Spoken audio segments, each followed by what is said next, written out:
أنا مسلم أبغي الحياة وسيلة للغايات العظمى وللميعاد لرضا الإله وأن نعيش. بسم الله الرحمن الرحيم. الحمد لله رب العالمين والصلاة والسلام على نبينا محمد وعلى آله وصحبه وسلم. First of all, we're delighted to welcome our guest today. What's your name, first of all, my dear brother? Bismillahirrahmanirrahim. Assalamu alaikum to everybody. Alaikum salam. I'm Yusuf. Yeah. Escobilio. I mean, my previous name before I entered Islam is Leonilo Penicilia Escobilio. Escobilio. How did they pronounce it? The way I pronounce it now. Leonilo Penicilia Escobilio. So why you chose Yusuf?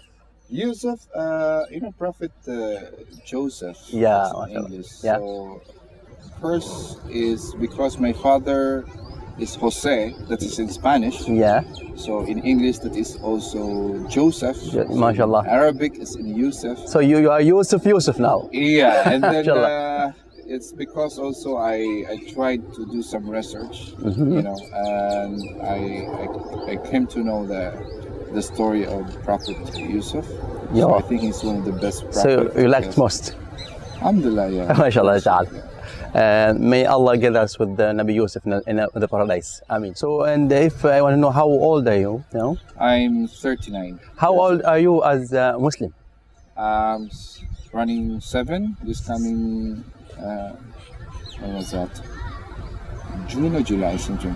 I'll be turning 7 years. Yeah. So when did you embrace Islam? When? That was 7 years back. 7 years, which is almost 7 years back. 2010. 2010. Yeah. 2010. Okay.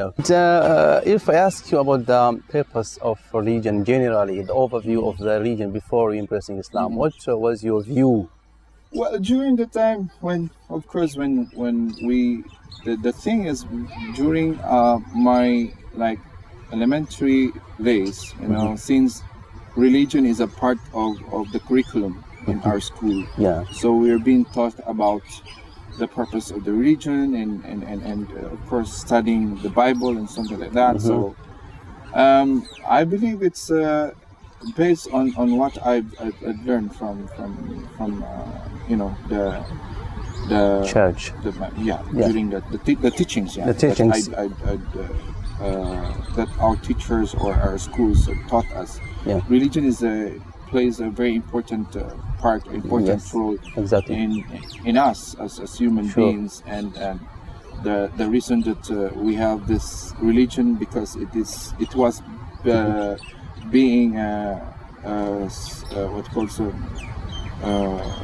given by God, that you need to follow some parts of the rules. You knew that there is a hereafter life. Yeah. That's what's being taught to us. And the main purpose, I think, that after death, I will want to be, say, in paradise. Right. All deeds. Right. You are praying, your praise, your events. All, I think the main goal is to go to paradise. Yeah. Even our parents and my grandparents also, especially my grandmother, also is, giving that kind of emphasis why we're here in this world, life, and why we need to follow such the guidance that being sent by God, the teachings in order for us that to be in in paradise, the hereafter. But later, I think you came to know that there are very few people who are giving a bad view about Islam. Those who are bombing people. And then I think you came to know the truth. Yeah, I came to know the truth when I embraced Islam. Yeah, the real meaning of Islam. Yes. I just have this idea when I embraced it, because during the time when I was studying, and I have this some even a batch or classmates during my college days that they are Muslims. They are not really that kind of they good are making Muslims, like we have dawah. No, they are good Muslims, but they are not keen into promulgating Islam. They're not like, you know, they have to talk about Islam. Yes. They just they are Muslims in a sense that they are praying. I saw them praying as well, my classmates, and they are really good even in our attitude.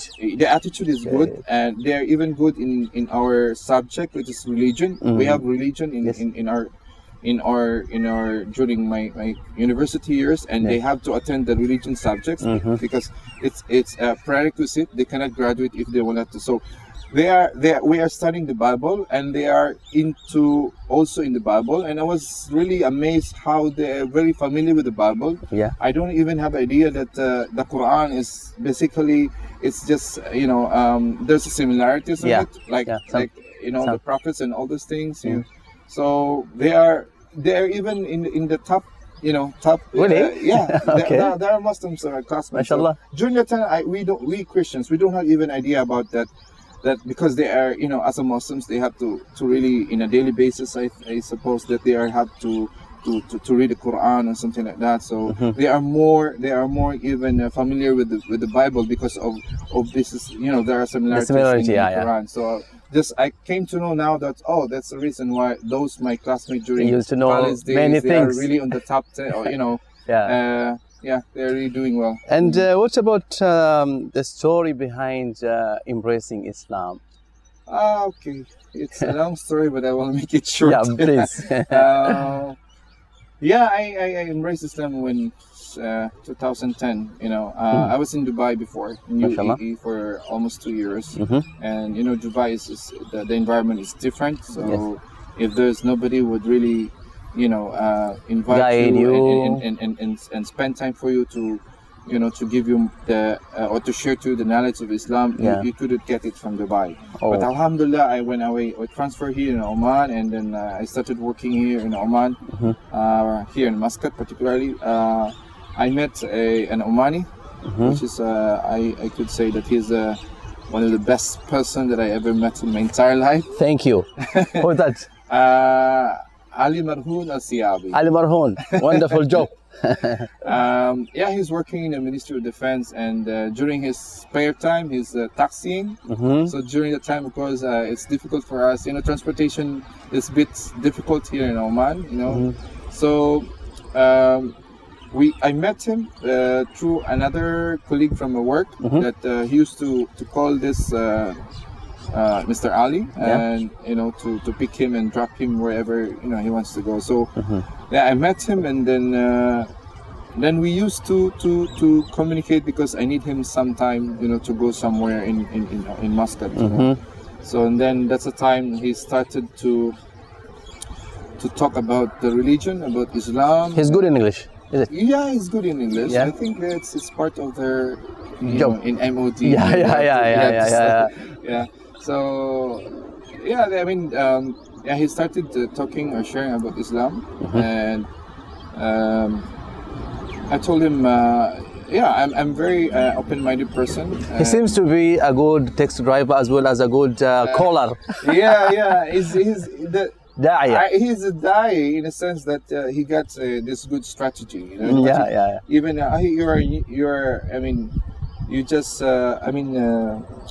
He asked me if I already explored Muscat, or if I wanted to visit some places, you know, like Mutra and something. I told him, no, I don't have any idea about it because I'm just, you know, working, and then after work I'm going straight. That was after how long were you since you came to Muscat? Since I came to Muscat. Okay. So when he used to bring me to some nice places like Mutra and all those places, and then he during the journey or during the travel he will stop in a masjid to pray. So he told me, my friend, I need to pray, so could you just wait for me here in the car, and like that. So that's the point that I come to realize, you know, I told myself, mashallah, this is really Islam is all about, you know. If it is time to pray, you know, you need to stop the car, stop everything, and then he prayed in the masjid.